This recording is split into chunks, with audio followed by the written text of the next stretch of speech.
The Great Wall of China, traces of time etched in stone. The road to the wall. The wind in Beijing was dry and cool. Adrian stepped out of the train station into a city of contrasts.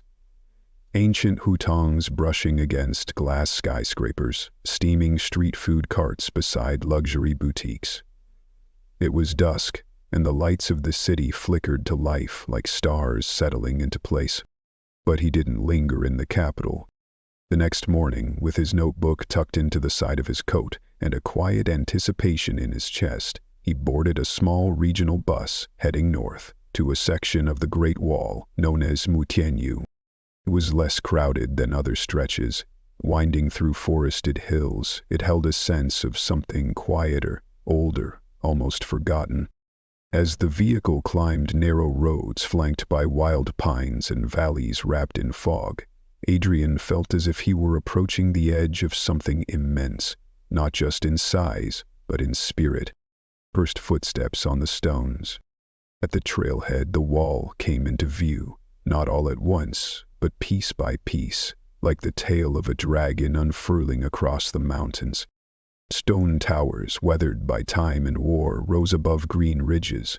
The walls snaked into the horizon, disappearing and reappearing with the slope of the land.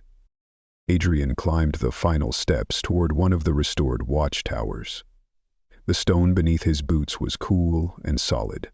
Here, centuries ago, guards had once stood watch over the empire's edge, against wind, against invaders, against time itself. He placed his hand on the ancient mortar and closed his eyes. There was no sound but the rustling of trees and the quiet breath of history. He wrote, "Some monuments rise to honor peace. This one was born to resist it. Yet now, it cradles only silence. The wall that binds the sky." The Great Wall, known in Chinese as Chongcheng, the Long Wall, was not a single structure, but a tapestry of fortifications stitched across northern China over 2,000 years. Construction began as early as the 7th century BCE and continued through the Qin, Han, and Ming dynasties. It stretched over 21,000 kilometers at its height, though much of it now lies in fragments, buried, crumbled, hidden under earth and memory. Adrian walked slowly along the restored path. Each watchtower, built at regular intervals, served as both lookout and shelter. Slits in the walls offered views of distant ridgelines. Arrows once flew through them. Now only wind did. He thought of the emperors who had ordered it built. Not to keep people in, but to keep fears out. Not just walls of stone, but walls of belief. The legends in the bricks. A local guide named May walked part of the wall with him. Her voice was calm, touched with reverence. "The Blis say every brick has a story," she said, "and many were paid in blood." She spoke of Meng Jiangnü, a legendary woman whose husband died building the wall. When she arrived to bring him warm clothes and learned of his death, she wept so deeply that part of the wall collapsed. Adrian listened, heart quiet. "Many think of the wall as a monument to military might," May continued. "But it is also a memorial to labor, loss, and longing." Malin looked past May, the famous statue built to... Adrian wrote in his notebook, "To build a wall is to divide, and to walk it is to understand." Towers in the mist. Clouds drifted across the mountains, catching on the teeth of the wall like silk snagged on stone. Adrian climbed to a ruined watchtower, untouched by restoration.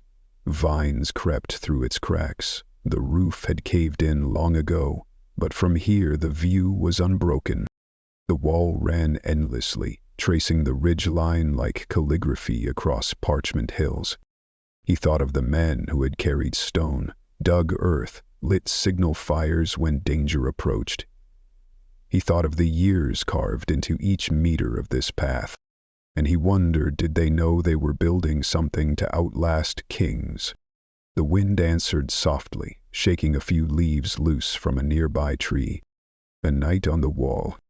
As the sky dimmed into twilight, Adrian remained on the wall, watching the last glow of day fall behind the peaks. He had brought with him a rolled-up blanket, a thermos of tea, and his notebook. That evening he decided to stay within one of the ancient towers that once held guards, fire signals, and midnight watchmen. The stars emerged slowly, shimmering in the ink-blue sky above the mountain ridges. No city lights, no hum of traffic, only the whisper of wind brushing stone. He sat against the tower wall, sipping warm tea.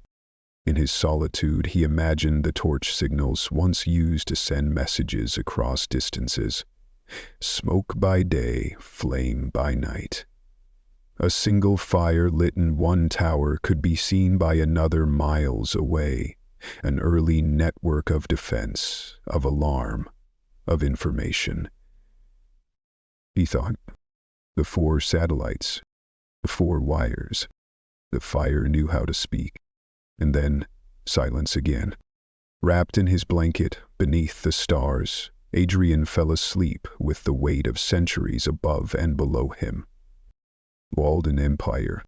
At sunrise, Adrian resumed his walk. The cool morning light sharpened the stones, illuminating the wall's textured surface. Some bricks bore inscriptions, dates, names, the symbols of military units. The Ming dynasty had rebuilt and fortified much of the wall we see today. They used stone and brick rather than just tamped earth, strengthening their defenses against nomadic groups like the Mongols. But even these efforts eventually fell to the weight of change and shifting powers. Adrian paused before a plaque that read, "Who does not reach the Great Wall is not a true man." A saying from Chairman Mao, drawn from a deeper classical tradition. It made him smile. Here, the wall was both real and symbolic, a place of identity, of history, of national pride. But he also felt the other truth. This wall, for all its strength, had not stopped time. Nor had it stopped change. Nor, perhaps, was that its true purpose. Echoes of the Silk Road.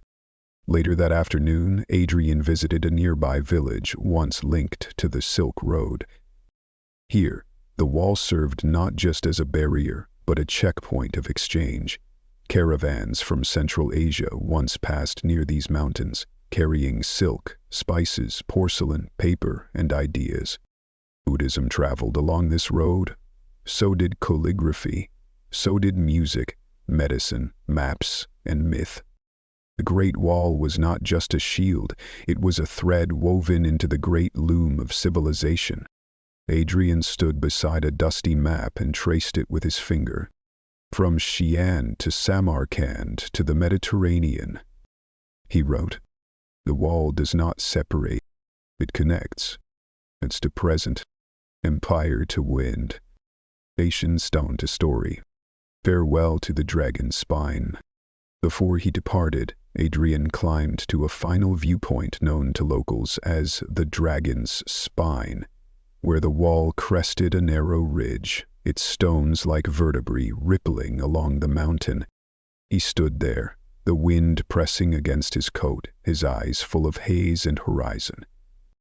From here the wall seemed infinite, yet also humble, a human act against nature's vastness. Not to conquer, but to endure. He took out his notebook and wrote his final lines for the wall. "I walked a wall built for war, and found instead peace. The stones hold no anger now, only patience." Epilogue. The journey within. Back in Beijing, Adrian folded his map again. Now 4 dots marked 4 wonders. Machu Picchu, Petra, the Taj Mahal, the Great Wall. The map no longer felt like paper, it felt like a memory, like a part of him. At the airport cafe, as he waited for his next flight, he turned to a blank page and wrote, "Every place I go becomes a place I carry, and every wall I cross becomes a door." The journey continued. 6 wonders behind, 3 still ahead.